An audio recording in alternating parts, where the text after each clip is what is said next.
Slow down.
Line.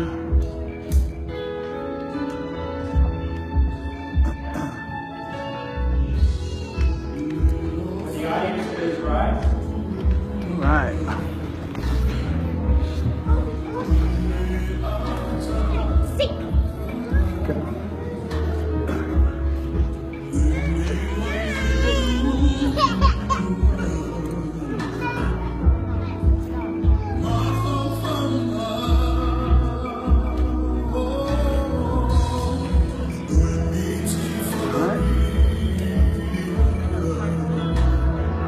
In June, walking down entry.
gives this woman to be married to this man?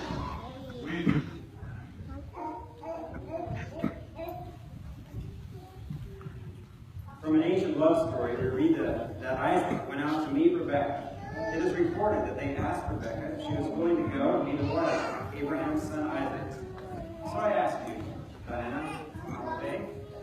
Will you go and become the wife of this man?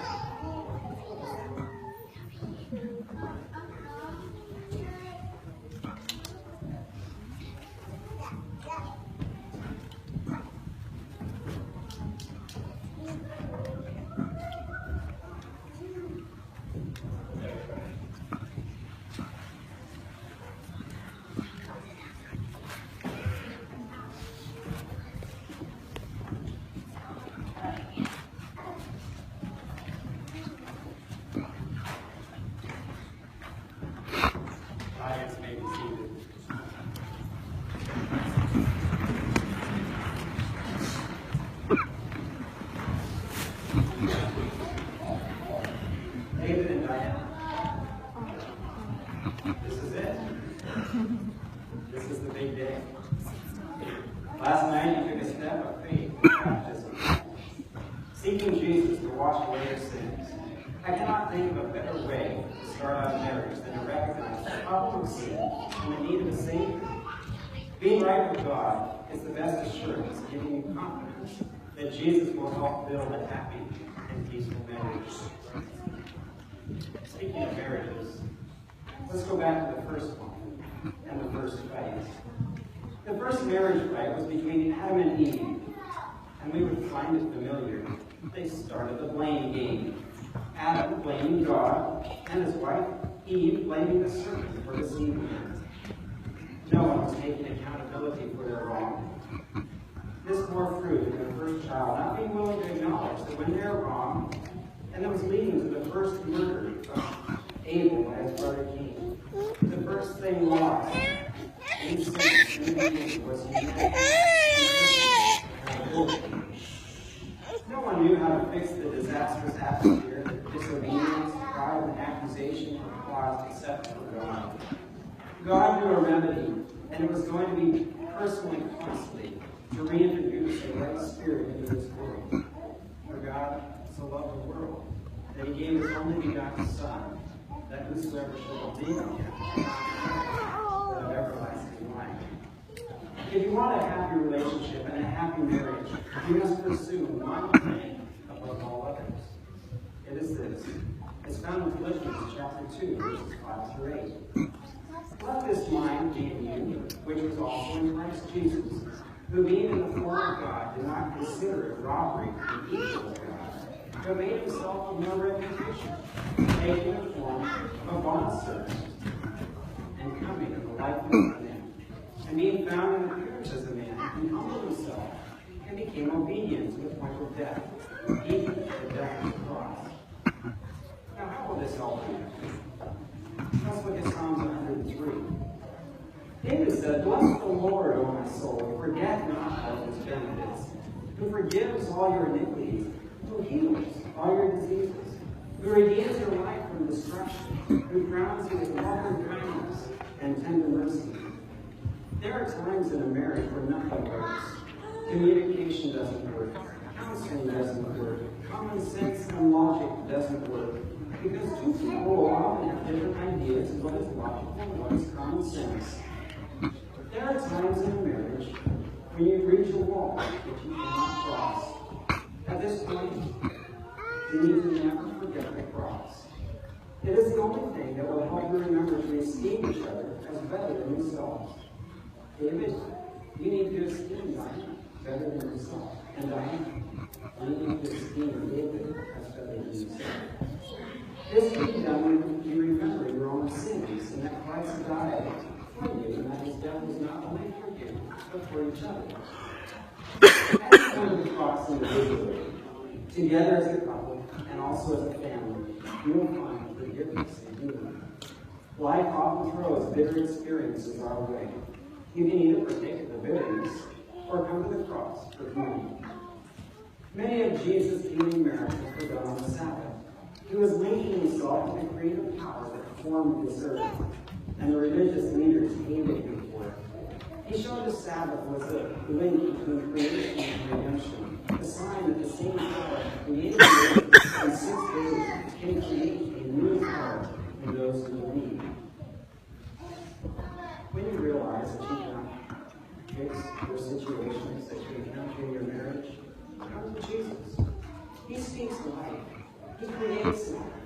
He is moved with compassion, and his mercies, as Lamentation says, are new every morning. You don't forget the Sabbath as a reminder of God's power to forgive you, heal you, and create a new heart in you like you asked him to. The first gift gained in salvation is humility and personal responsibility.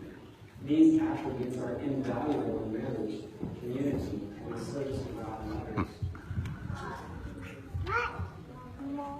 Now, it is time to humbly, lovingly, and soberly commit your lives to each other, realizing only God can help you keep this commitment that you are making today. And now, solemnly promising before God and in the presence of these witnesses, will you, David, Okesene, have this woman, Diana, to be your wedded wife, to live together after God's ordinance, in the sacred estate of matrimony. Will you love her, comfort her, honor her, cherish her, in sickness and in health, in prosperity or adversity, and forsaking all others, keep yourself only for her as long as you both shall live? You so declare. I do. Will you, Diana, have this man, David Okesene, to be your wedded husband, to live together after God's ordinance in the sacred estate of matrimony? Will you love, honor, and cherish him in sickness and in health, in prosperity or adversity, and forsaking all others, keep yourself only for him so long as you both shall live?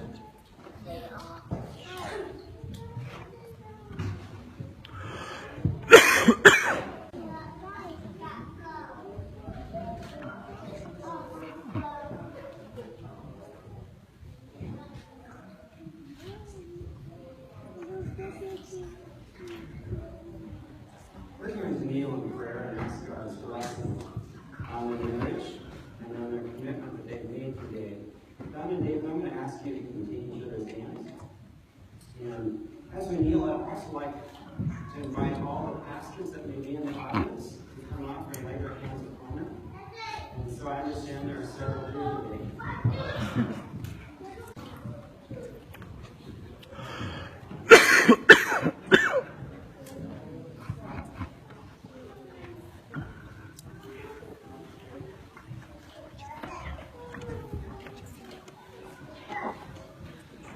Where's my napkin?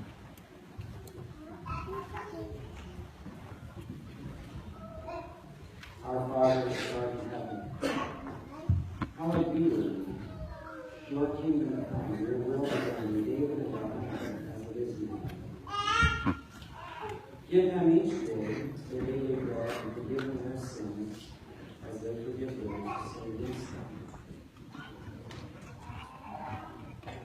Lead them away from temptation, and deliver them from evil. For thine is the kingdom and the power and the glory forever. Lord, these two come together to you and to each other. They are seeking your blessing on their marriage and their family. Lord, our world is full of chaos and corruption.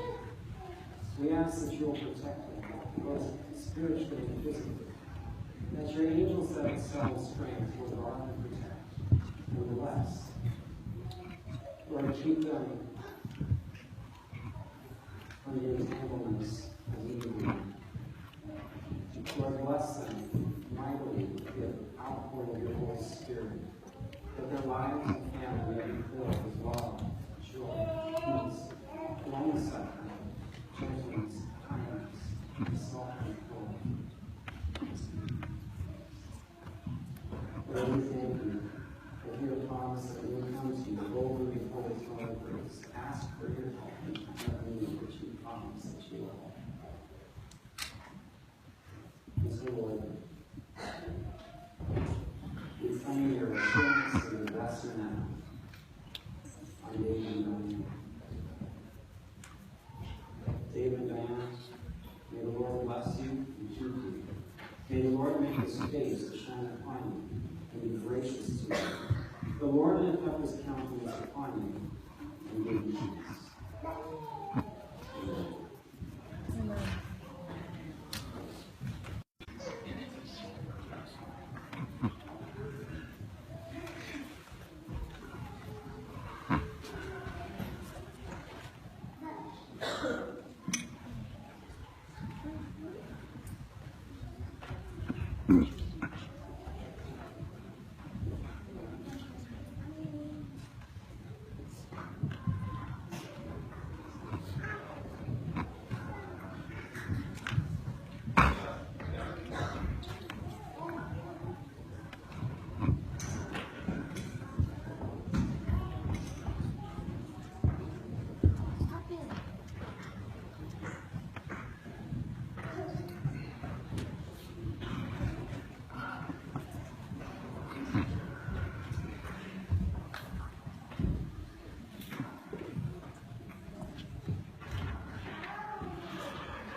For as much as David Okesene and Diana have consented to be joined together in holy wedlock, and have witnessed the same before God in his company, and have given and pledged their faithfulness each to the other, and have declared the same, I, as a minister of the gospel, and by the authority of the law of Alaska, do pronounce that they are husband and wife. What God has joined together, let no one put asunder. Ladies and gentlemen, Mr. and Mrs. David and Diana Okesene.